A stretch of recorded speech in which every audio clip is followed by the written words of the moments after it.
عیسی پس از گفتن عرفن خوش شاگردان امره به او طرف دره قدرون بشو. در اوی باقی نهبو و عیسی خوش شاگردان امره اوی بشو.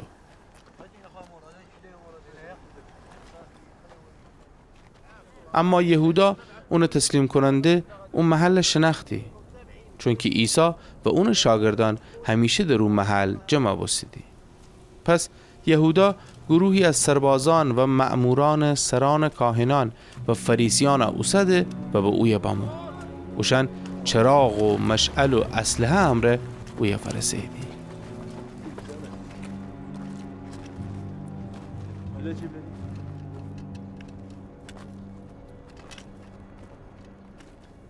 عیسی با اون که دنستی چی رخته جلو بشو و اوشن بگفته کی دنبال گردیدی؟ جواب بدهیدی عیسی ناصری دنبال بگفته منم، یهودای خائنم اوشن امره بود. وقتی عیسی بگفته منم اوشن عقب بشویدی و زمین رو بکفتیدی. عیسی ای بار دیگرم از اوشن واورسه کی دنبال گردیدی؟ بگفتیدی عیسی ناصری دنبال. جواب بده شما را بگفتم که من خودمم، پس اگر مرا خیدی ولید اشم بشید. انا بگفته تا اون چی که قبلا بگفته بو ثابت ببه که هیچ کدام از اوشنی که مرا ببخشی از دست ندم.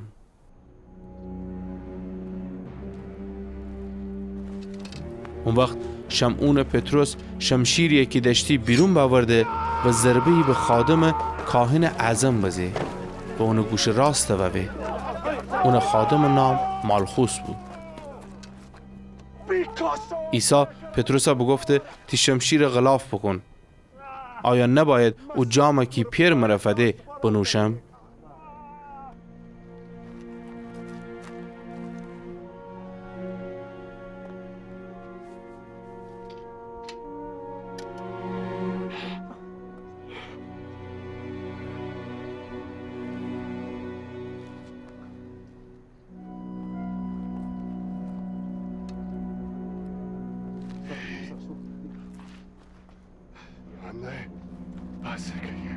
اون وقت سربازان خوشن فرمانده و مأموران یهودی امره عیسی دستگیر بکدیدی و اون دستان دوستیدی.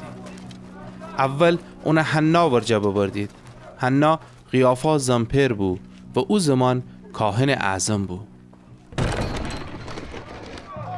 قیافا اونی بود که یهودیان توصیه کدی که بهتر این نفر به خاطر قوم بیمیره.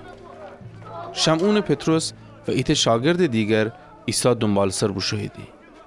او شاگرد از آشنایان کاهن اعظم بود. پس عیسی امره وارد حیات خانه کاهن اعظم ببسته، اما پتروس در پوش بیسه. او شاگردی که از آشنایان کاهن اعظم بود بیرون بشو و کنیز امره که در بامبو حرف بزه و پتروس به خانه درون ببرده. اون وقت او کنیز پتروس بگفته مگر تو از شاگردان عمر نی؟ پتروس جواب بده نیم. هوا سرد بود. خادمان و ماموران زغال امر آتشی چگوده بید و اونو دور جمع بسته بید و خوشنه گرمه کدیدی. پتروس هم اوشن امر عیسی بود و خودش گرمه کدی. پس کاهن اعظم از عیسی درباره اون شاگردان و اون تعالیم ورسه. عیسی جواب بده من با دنیا آشکارا حرف بزم و همیشه کنیسه و معبد میان که یهودیان اوی جمع بیدی تعلیم بدم و چیزی مخفیانه نگفتم. چرا از من واورسی؟ از اوشنی واورس که می حرفانه بشنوستیدی. اوشن بهتر دنیدی که من اوشنه چی بگفتم. وقتی انا بگفته ایت از غراولان که اوی عیسی بو ایت سیلی اون صورت بزه و بگفته اتو کاهن اعظم جواب دهی؟ عیسی جواب بده اگر خطا بگفتم برمی خطا شهادت بدن، اما اگر راست بگفتم چرا مرا زنی؟ اون وقت حنا اونه با دست دوسته اوسیه کده قیافا کاهن اعظم آورجه. موقعی که شمعون پتروس عیسی بود و خودش گرمه کدنده بود، بعضی اونه بگفتیدی مگر تو از اون شاگردان نی؟ اون انکار بگوده نه نیم. ایت از خادمان کاهن اعظم و ییسه بود. اون از بستگان کسی بود که پتروس اونو گوش ووه بود. او گفته مگر من خودم تر اون امره و باغ میان نیدم؟ پتروس بازم انکار بگوده. او لحظه ایتا خروس بخنده.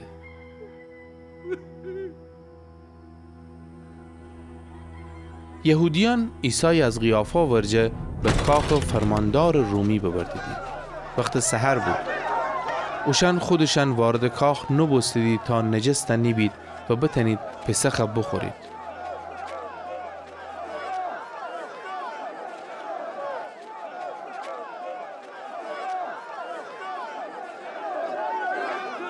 پس پیلاتوس اوشان ورجه با مو و واورسه امرده به چه جرمی متهم کنیدی؟ جواب بدهیدی و بگفتیدی اگر جرمی نشتی اونا به تو تسلیما نگودیم. پیلاتوس اوشان بگفته شما خودتان اونا ببرید و طبق شیمی شریعت اونا محاکمه بکنید. یهودیان بگفتیدی اما اجازه نریم کسی اعدام بکنیم. بعد طریق عیسی حرفان در مورد انکی چجور مرگی در انتظار اونه ثابته به. پس پیلاتوس به کاخ وگردسته و عیسی دوخده و اونا بگفته آیا تو پادشاه یهودی؟ عیسی جواب بده آیا انا تو خودت گی یا دیگران درباره من تره بگفتیدی؟ پیلاتوس جواب بده مگر من یهودیم؟ تی قوم و سران کاهنان تره به من تسلیم بکودیدی. مگر چی بکودی؟ عیسی جواب بده می پادشاهی از دنیا نیه. اگر می پادشاهی از دنیا بو می خادمان جنگه سدی تا من به دست یهودیان دستگیره نبم. اما می پادشاهی از دنیا نیه.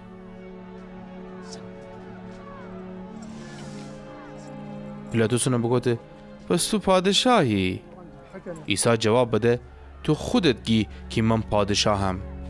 من هنوستی به دنیا بامم تا حقیقت شهادت بدم. پس هر کسی که به حقیقت تعلق داره می صدای گوش کنه. پیلاتوس بگفته حقیقت چیسه؟